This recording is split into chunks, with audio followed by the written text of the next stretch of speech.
right, so for discussion 2, I'm going to give 3 examples of some of the teaching literacy skills that I found were pretty useful. The first one was having the students be able to verbally state the main idea and the facts in an English class lesson. I think it's very important to be able to verbally express your opinion. The second one was providing the students with a little mini lesson where they needed to use a literacy skill of listening to be able to understand the content that was being taught to them. And the third one was using a thoughtful log, so kind of like a notebook, where the students were able to use the literacy skill of reading and writing.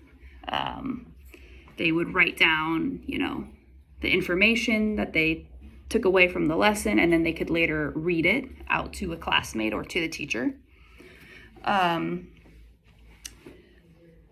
Observing the teacher a little bit, some of the takeaways that I have were that the teacher was giving the students time to reflect on their own work.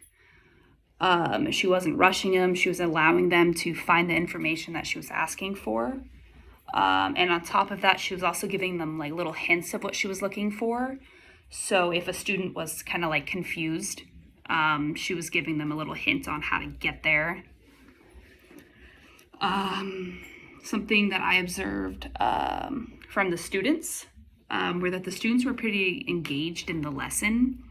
It seemed like they enjoyed that they could share their information that they had in their thoughtful log. There was like quite a few like volunteers raising their hand and just speaking out.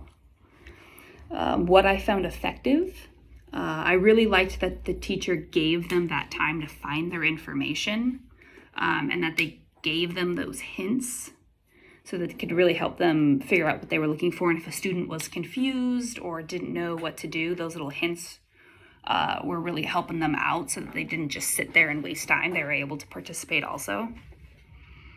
Something that I thought that could have been done a little bit better to maybe be more inclusive was I did notice that while the students were sharing their information, a lot of the other students were like flipping through their notebooks. They weren't totally listening to their other classmate speaking. Something that I would have done is maybe, once a student raised their hand, the notebooks had to stop and the ears and eyes had to be on that student so that that student felt valued while they were speaking and heard. I know that would probably take quite a while for like a starting lesson, but I think it's important that every student really feels heard and understood while they're voicing their own opinions.